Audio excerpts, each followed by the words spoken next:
अच्छा लाला, लेकिन ज़रूरत तो इस बात की भी है ना कि वहाँ से की कंडीशन से फेमिलियर होना। जो कैंप से खबरें सामने आ रही हैं कि जी प्रैक्टिस सेशन नहीं हो रहा है, तो यकीनी तौर पर आउटफील्ड कैसा रिस्पांस कर रही है।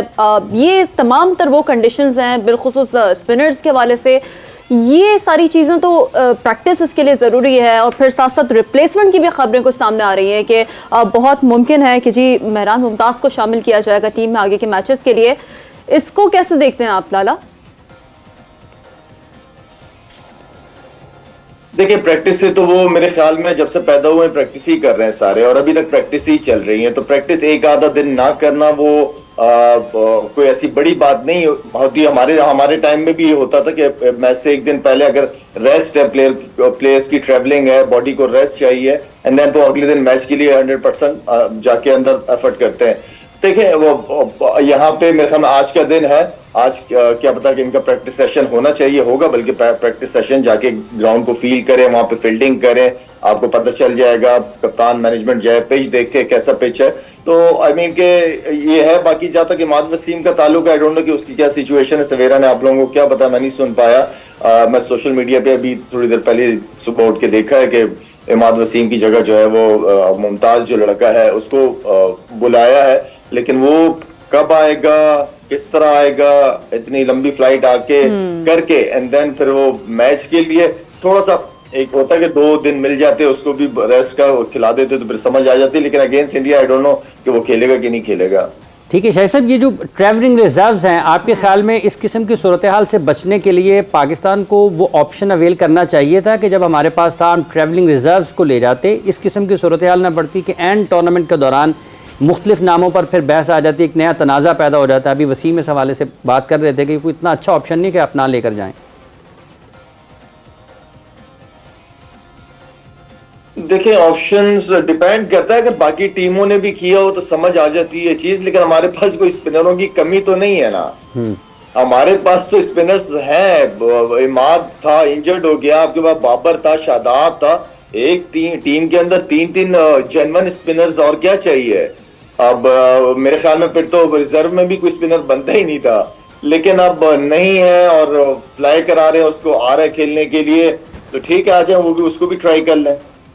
ठीक है सोहेल साहब, आप किस तरह से देखते हैं इस सारे मामले में? जब हम गुफ्तगू कर रहे थे फिजिकल फिटनेस के मामले पर, अब जैसे शाहिद साहब ने कहा हम बाउंस बैक तो कर सकते हैं, इस सारी सूरत हाल में क्या कप्तान को बातचीत करने की ज़रूरत होती है या टीम मैनेजमेंट को बातचीत करने की ज़रूरत होती है अपने खिलाड़ियों के साथ? किस किस्म के माहौल की असल में ज़रूरत होती है कि वापस भी बड़े मैटर करते हैं कि आप कुछ आउट ऑफ द बॉक्स जाके डिसीजंस लिए जाएं?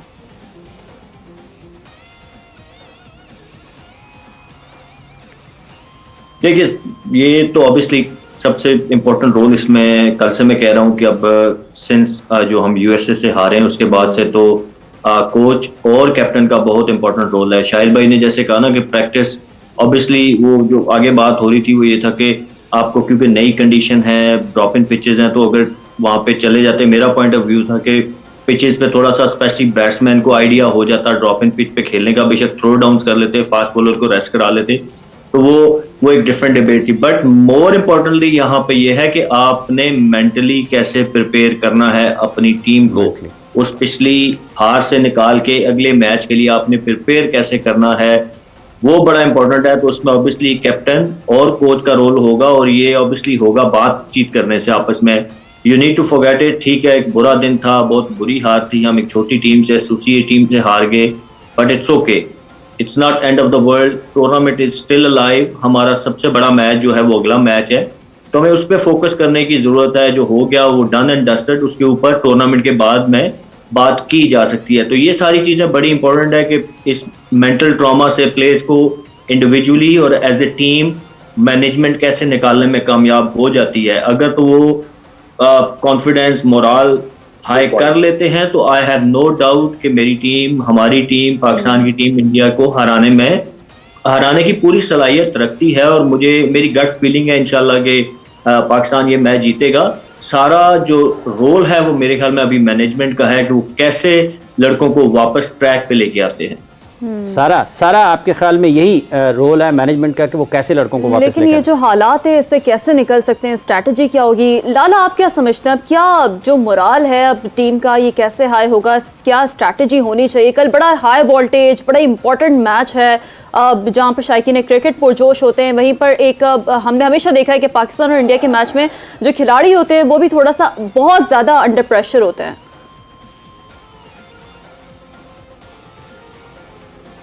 देखिए मोहतरमा, आप चीज़ों को अगर मुश्किल बना रही हैं तो वो अब इसको आसान करने का तरीका सुहेल ने बड़ा अच्छा बताया है आपको कि आप इसको, मैनेजमेंट का रोल बहुत इंपॉर्टेंट है। सारी सीनियर मैनेजमेंट है, 14 लोग हैं आपके साथ, सीनियर कोच है, वहाब रियाज है, अजहर महमूद है, ये सारे हैं, ये सारे इन सिचुएशनों में से निकल चुके हैं।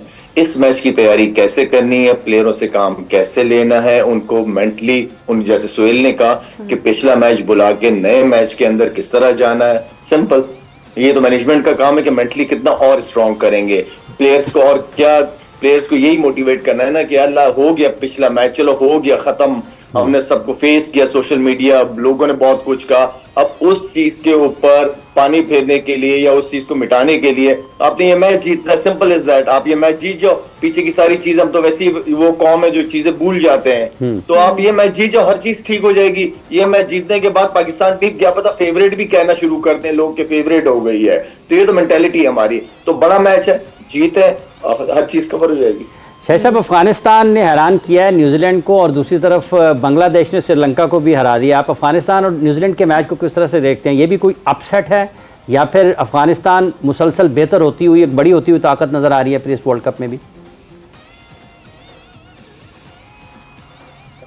नहीं, बिल्कुल भी अपसेट नहीं है। जो अफगानिस्तान क्रिकेट खेल रही है काफी अरसे से बहुत जबरदस्त, और T20 के अंदर तो वो किसी भी टीम को हराने की काबिल है। वो अफगानिस्तान की टीम नहीं है। यहाँ की जो कंडीशन, यहाँ की जो जब बात हो रही थी तो मैंने कहा था कि सबसे ज्यादा राशिद खान आउट करेगा इस वर्ल्ड कप के अंदर, तो राशिद खान उनका मेन हथियार है। T20 के अंदर अगर वनडे होता है, टेस्ट होता है, तो मैं राशिद खान का नाम ना लेता, लेकिन इस फॉर्मेट के अंदर राशिद खान बहुत मुश्किल बॉलर है। आप फारूकी को देखो, इस वक्त टॉप विकेट टेकर वो ही है। कितनी जबरदस्त जगह से वो लड़का बॉल कर रहा है, कितने अच्छे एरिया को वो हिट कर रहा है, तो उनके बॉलर्स अच्छा परफॉर्म कर रहे हैं, बैट्समैन अच्छे रन कर रहे हैं। जो बैट्समैनों की जिम्मेदारी वो बैट्समैन निभा रहे हैं, बॉलर अपनी जिम्मेदारी कर रहे हैं। चीजों को सिंपल बिल्कुल रखा है उन्होंने बहुत अच्छी क्रिकेट खेली है।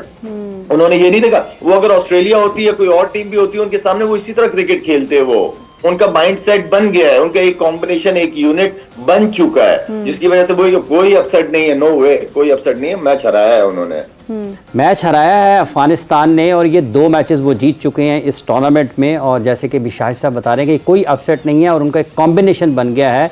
जो उनके बल्लेबाजों का किरदार है वो अच्छे तरीके से निभा रहे हैं, और जो बॉलर्स का काम है वो बड़े अच्छे तरीके से कर रहे हैं। यही वो सूरत हाल है जिस पर हम आगे बढ़ रहे हैं। वसीम साहब, कैसे एक कॉम्बिनेशन बन गया है, एक माइंड सेट बन गया है, उस किस प्रोसेस के ऊपर वो चल के एक कॉम्बिनेशन उनका बना है? देखिए, कोई भी जो प्रोसेस होता है या प्रोग्रेशन आप किसी चीज़ की देखते हैं, जब आप करना चाहते हैं, सबसे पहले आपने चीज़ों को आइडेंटिफाई करना और फिर आपने एक्सेप्ट करना जी कि ये एरियाज़ हैं, ये हमने इम्प्रूव करने हैं। For that you need acceptance कि यार ठीक है जी, हमारा फास्ट बॉलिंग, अफगानिस्तान की हम बात करते हैं, फास्ट बॉलिंग उनकी वीक थी, उन्होंने फोकस किया, 3-4 लड़के उनके पास ज़बरदस्त आए, उनकी उन्होंने ट्रेनिंग्स कराई, कोचेज़ बुलाएं, और वो आप देखें कि उनका जो पेस अटैक है वो भी आपको अच्छा लग रहा है। फिर जी थोड़ी स्टेबिलिटी नहीं आती जी बैटिंग के अंदर इनकी, अब उन्होंने उसके ऊपर काम किया। अब उनके लड़के देखें 30-40 करके आउट नहीं होते, वो 70-80 बनाते हैं, बल्कि 100 करना भी उनको आता है। तो वो एरियाज उन्होंने इम्प्रूव किए हैं। बॉलिंग, स्पिन बॉलिंग तो वैसे ही उनकी स्ट्रेंथ थी ही, लेकिन आप बाकी चीज़ें भी अगर आप देखते हैं तो उनकी जो स्ट्रैटेजी भी आपको नज़र आती है ना, वो कोई एसोसिएट मेंबर वाली कोई स्ट्रैटेजी नहीं नज़र आ रही कि बस वो खेल रहे हैं। वो प्रॉपर प्लान करके बैट्समैनों को आउट भी कर रहे हैं, उनको फील्ड प्लेसमेंट्स का भी पता है, उनको मैचअप्स का भी पता है। अभी शायद भी बात कर रहा है, सुहेल ने भी बात की थी कि हमें जो अगले मैच के लिए, ठीक है, एक तो बेसिक्स है ना आपके कि ठीक है आपने बैटिंग अच्छी करनी है, आपने बॉलिंग अच्छी करनी है,